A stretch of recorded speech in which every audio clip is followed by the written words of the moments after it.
জয় শ্রীকৃষ্ণ। আসুন শুরু করা যাক শান্তির সন্ধানে। আজকে 7ম পর্ব। আগের দিন আমরা বলেছিলাম অনেকের সাথে বেশ কিছু অদ্ভুত ঘটনা ঘটে। আপনি হয়তো কারো কথা ভাবছেন আর তার কিছুক্ষণ পরেই সে আপনার বাড়িতে এসে উপস্থিত। কিংবা ধরুন আপনি ঘুম থেকে উঠে আপনার কোনো নিকট আত্মীয়র জন্য মনটা ভীষণ খারাপ লাগছে, আপনার তার কারণ বুঝে উঠতে পারছেন না। পরে খবর পেলেন সেই ব্যক্তিটি সেদিন মারা গেছে। কোনোদিন ভেবে দেখেছেন এগুলো কেন হয়? আসলে আমাদের প্রত্যেকেরই কিছু না কিছু সুপ্ত শক্তি আছে, সেইগুলি হয়তো আমরা জানি না।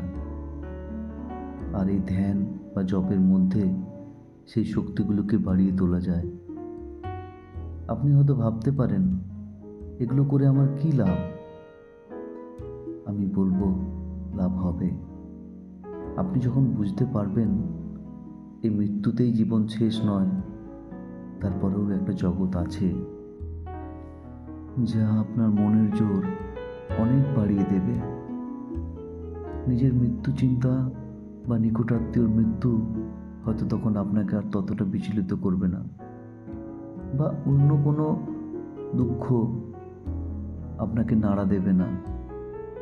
আপনি শান্ত থাকতে পারবেন এবং শান্তির লক্ষ্যে এগিয়ে যেতেও পারবেন। আপনার জীবনের উদ্দেশ্য সফল হবে। তবে এই ধ্যান করতে গিয়ে আপনি নানা সমস্যার সম্মুখীন হবেন এবং সেইগুলি থেকে কিভাবে বেরিয়ে আসবেন তাই নিয়েই আজ আলোচনা করব। প্রথম সমস্যা হচ্ছে নির্জন প্রকৃতির সান্নিধ্য আপনি সবসময় নাও পেতে পারেন। সেক্ষেত্রে আপনি বাড়ির কোনো নির্জন জায়গা বেছে নেবেন। চেষ্টা করবেন ঘরটি যেন কেবল ধ্যান বা জপের জন্যই ব্যবহার করা হয়, অন্য কাজ যেন সেখানে না হয়। তার কারণ হচ্ছে ধ্যান বা জপ যেখানে করবেন সেখানে একটা পজিটিভ এনার্জি তৈরি হয়। তাই ঘরটিতে মাঝে মধ্যে ধূপ ধুনো দেবেন।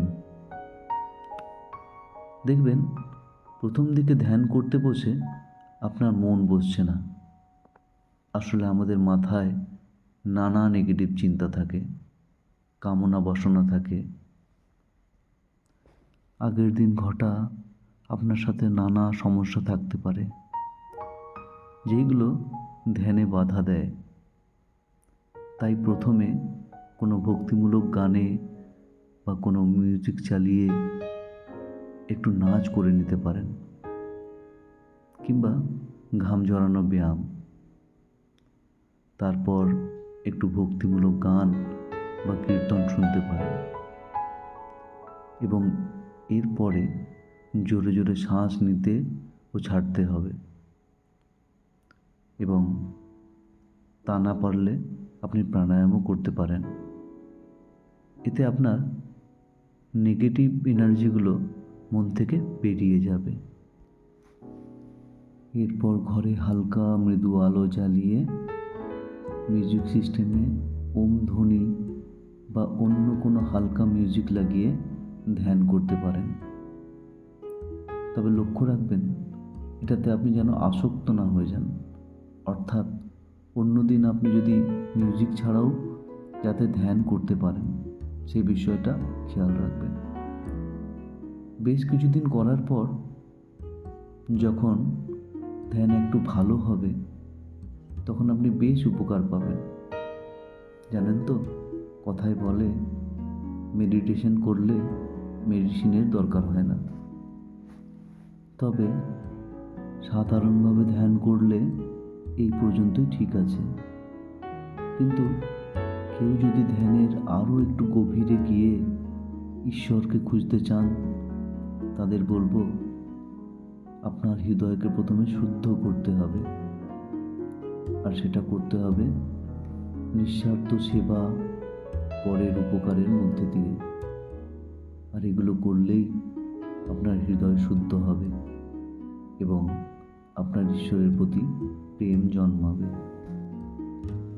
আর তার ধ্যানে সবসময় মগ্ন হয়ে থাকতে ইচ্ছা করবে, ইচ্ছা হবে সবসময় ঈশ্বরের কথা শুনতে, ঈশ্বরের কথা বলতে, ঈশ্বর বিষয়ে জানতে।